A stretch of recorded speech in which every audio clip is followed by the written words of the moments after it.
just fell on my phone. Welcome, ladies and gentlemen, to Porto, Portugal. Today we're going to be trying to give you guys an everything you need to know guide on this small little northern city here in Portugal. Before we do anything, I want to let you guys know that we're working with Hostel One, this amazing hostel company. Me and Steve actually have a little discount code for you guys to use down below in the description, and we're going to try to convince you with this video to book with them if you come here to Porto. Before we do anything else, let's roll the intro.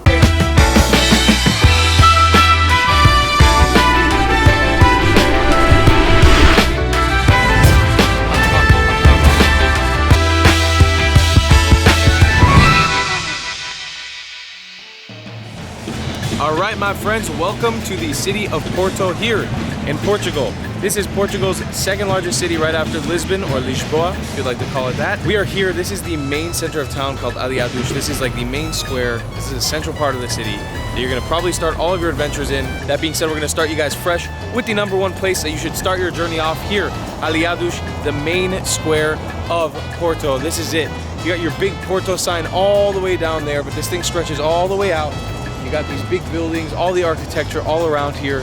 Aliados is the place to begin. It's the main tourist hotspot, and every single street and alleyway around here will lead you out to another adventure within the city. So this is where you're beginning your adventure in Porto. All right, so the end of Aliados Plaza, you're gonna end up here. The giant Porto sign, which is a huge tourist attraction, of course. We got people lining up to take pictures. In addition to that, we have the Monumento a Garret. So now that we've explored this sort of central part of the city, this is definitely something you're gonna want to begin your adventure at here in Porto, because once again, this is the center of town. This is sort of the beating heart of the city. We're gonna start branching out into different locations. Alrighty, a viewpoint to not be missed here in Porto is the Ponte Luis Bridge. I don't know if I'm pronouncing that right, probably not, but check out this insane view from both sides. One side is closed right now, but we actually took a run up here today in the morning and got to run with this amazing view. It's got this incredible view of a river scrolling right through the town. You got this view of a funicular going off the side of a mountain, these giant cliffs and houses on top of them. It's very unprecedented and not something you expect from such a small city in the middle of kind of nowhere in Portugal. So it's very, very cool to see this. All right, my friends, here in Porto, this is Bento station. This is a historic station. It's supposed to be the main station, ended up being the non-main station. So we're just coming in here to explore right now. Basically, it's worth visiting if you want to learn a little bit about the history of Portugal, because there are basically murals explaining all the history of modern Portugal, reaching up into right now around the entire building. So you come in here, you want to take a look, but honestly, it's very touristy. There's literally tour group after tour group after tour group based around this entire building. So I wouldn't stay here for too long because it's super touristy, but definitely worth checking out if you want to look at some of the history depictions of Portugal. Alrighty, so for €6, we have snagged us tickets on the funicular, or the little cable car that's here in Porto. To hop on one of these little cable cars and take a nice view of the city.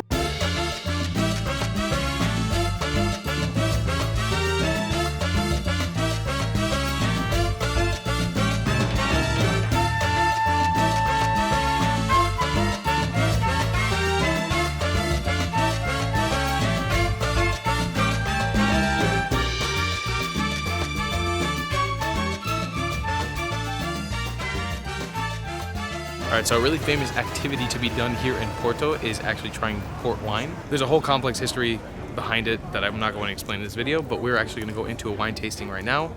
€5 gets you into this spot right here behind me, and you get to try a bunch of wine, and it's going to be a good time. So we're going to hop in there and do a little wine tasting. Best to do this as well with friends. That way, if you want to try some different wines later, you can just split the bottle and it becomes a lot cheaper. Alright, so we are currently walking around. We are pre-wine tasting right now. Three boys were exploring this little wine cellar, I think that's what it's called. This is where they're aging all the wine in these maple? I don't remember. Wooden crates. And there's wine being aged in here, which is super, super cool. I've never ever taken a tour like this before. I've taken one wine tasting before, but it's never been like this. And the aesthetic of this room is incredible. It's like a stone building that has been here for at least 100 years. Tonic port. Yes. Alright,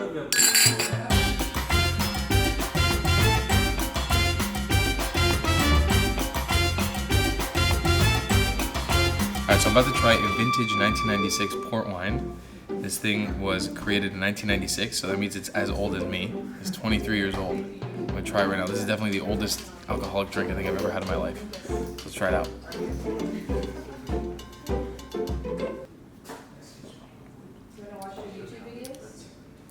Oh wow, this is really good.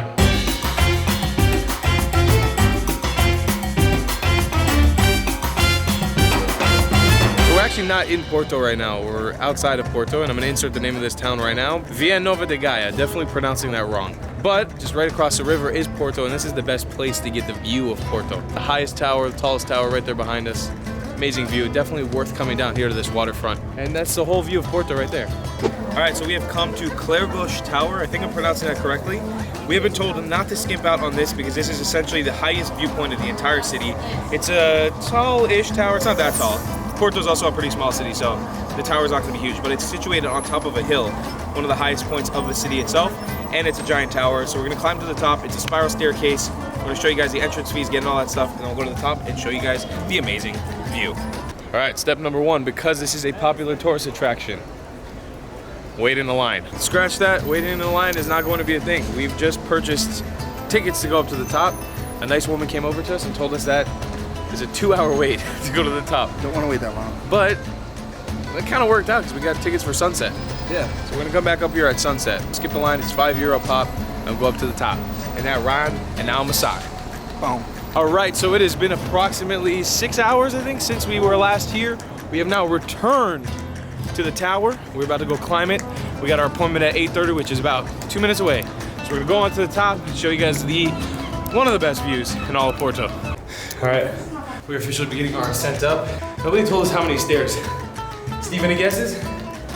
272. I'm guessing 699.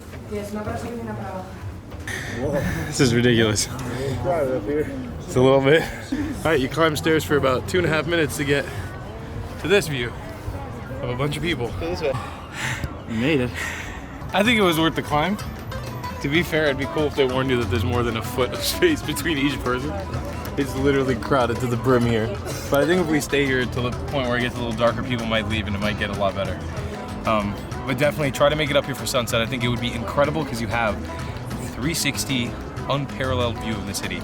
It is amazing. You can see literally everything around. It's incredible.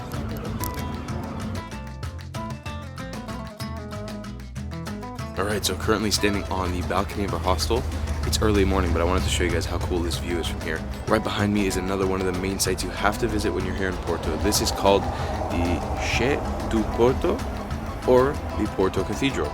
It is a super cool looking cathedral. So we have the cathedral over there, we have the big tower right there, which is the highest viewpoint in the entire city. And the beautiful thing about visiting the cathedral is it's just a 2-second walk away from the Jardim de Moro. Definitely visit the cathedral when you're here in Porto. All right, so like any cool city, Porto has cool history as well. And we've come to a place right now called Livraria Lelo, which is the library of Lelo. It's actually a bookstore. And the reason this place is significant and why there's literally a giant line of tourists wrapped around the entire part of this little street is because this is where J.K. Rowling, the author of Harry Potter, kind of came up with the concept of Hogwarts. She spent a lot of time in Porto, from what I've understood, when she was coming up with the concepts and writing Harry Potter. And so a lot of the things that you see in the movies are based off of places that she visited here.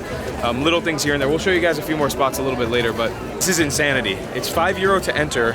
You have to buy tickets at a ticket office right at the end of the street. And then you have to queue up in line all the way back there that wraps around the whole building just to come in. I've seen pictures, it looks crazy, but we are not huge Harry Potter fans by any means. So I think we're gonna skip out on actually going in because it's too much, huh, Steve? It's a little overwhelming just being outside. This line is so long. All right, leaving the craziness of the library back there. We are heading off right now to a little fountain. This has also had some significance with Harry Potter. And I learned all this information from the staff at Hostel 1 that we're staying with and doing this partnership with. So it's pretty cool to get like information from locals who are living in the city working at the hostel. So this behind me, and I know I'm butchering the pronunciation of this one, Igreja dos Carmelitas. I think I'm saying it correctly. The Portuguese is really hard. It's a church, it's a Catholic church, and the thing that's significant about it, for one, it's in this sort of main square, this main area, and it's kind of coming off right the main strip of where all the tourists are, but it is known for being one of the most beautiful churches in the city. It is one of the most significant for sure. The flower mosaics that are on the opposite side of the wall right over there are significant for being one of the nicest murals and artistic features in all of Porto. Definitely a cool thing to come check out. All right, so this fountain right behind me is very significant. This whole area is actually, because once again, the Livraria Lelo is just right behind us right there. Behind me, University of Porto. And right here is the Ponte dos Leões. Fountain of Lions. This is where apparently J.K. Rowling came up with the concept of the crest of Gryffindor, the most popular house in the Harry Potter series. As well, the university students that used to attend this university would come out dressed in cloaks sometimes and traditionally come and dunk people and baptize people inside of this fountain. So this fountain became very famous, especially in her mind, as a sort of concept or inspiration for Harry Potter and the different cloaks and stuff that they wear. In addition to that, historically, this was the first fountain in Porto that was served to use as clean drinking water for the citizens of Porto. So this whole area is full of history, full of significance. It's awesome. We're gonna head off to our next location. All right, another star attraction of this city is called Jardim de Paseo de Cristal. So the Gardens of the Crystal Palace. That's because there's a giant dome up here on this side of this mountain. It's just basically a giant glass dome. I think it's used as an event space, if I'm not mistaken. But essentially, you come over here, it's these beautiful gardens on the side of this cliff that just have the most incredible view of Porto. You have all that. I'm not even joking. Let's just walk down here. Me and Steve have just been exploring this thing, and it's just like, you make a right turn, you make a left turn, you come out to a viewpoint. There's just so much amazingness to see out here. If you are coming to Porto, do not miss on coming to this viewpoint. I think it's once again a little bit less touristy. It's definitely still tourists up here, but a little less touristy than the main viewpoints in the city, especially when you go up the big bridges and stuff. This is a very nice place to come if you want to appreciate the nature, the gardens. Check out these amazing viewpoints. They're just amazing. All right, now we got a real insider local tip for you guys. This place is called Paseo de Virtudes. I think that's how it's pronounced. Once again, horrible pronunciation. Shout out to Lorenzo from Hostel 1 for giving us a tip to come out here. This is way more of a low-key, non-touristy place that people come either watch the sunset, watch the sunrise, if you're sleeping out here for some odd reason. It's essentially a park with a nice viewpoint. It's not going to have the most incredible viewpoint, but it's quiet. It's definitely quiet. It's nicer than being in the crowded areas, and I honestly kind of prefer this. Damn, Lorenzo, big ol' shout out to you. This is freaking cool. You got an amazing view within Porto. You got this amazing view, this kind of garden and terraces over here. This is way more of a local viewpoint. I highly suggest you guys come here. I was also told that people come bring beers around here. They bring different things to do to hang out, bring mats, and they just chill out here on the grass. It's a nice little lawn. How awesome are the sights here in Porto, Steve? Amazing. All right, now that we've explored some of the awesome sights in Porto, Steve and I are gonna take you guys on a little bit of an epic food tour around Porto. So let's jump into the food section of this video and break it down into the food sub-subject, give you guys all those recommendations on Portuguese food in Porto. All right, so we've come to a bakery, sort of bakery slash restaurant called O Forno. We got a recommendation. This has been a coveted item that we've been looking for since we were in Lisboa. It's called a pastel de feijão. So it's a pastry that has beans inside, and apparently is typical to eat, but it's not super easy to find in every single bakery. I'm gonna try this right now. Wow, that's very good. Absolutely delicious. I think this is one of the better pastries we've had in Portugal, at least for me. So we're not done here with just the pastel de feijão. You know me and Steve, we're budget backpackers. We're curators of cheap food. If you've watched our Lisbon episode on cheap food, we're unfortunately not making one here in Porto, but that's because Porto is relatively cheap in general. I got something that's a little more typical that I'm gonna show you right now. It's sort of a pancake of bacalhau. If you guys watched the Lisbon episode, bacalhau is codfish. Very, very popular to eat here in a bunch of different forms. And here's the pancake. I'm gonna try this out for you guys right now. It smells very codfishy. Got that codfish meat in there, fried around. Let's see what it tastes like. Oh yeah, that tastes like probably the most unhealthy form of codfish you can get. It's like deep fried, buttery, oily. That is delicious. All right, ladies and gentlemen, the #1 food that you have to try here in Porto, Portugal is their main dish, the Francesinha. I'm sorry to the Portuguese people, keep butchering all your words. But this is the dish from here in Porto. This is actually the traditional way you make it. Steve has gotten the real version of it with meat.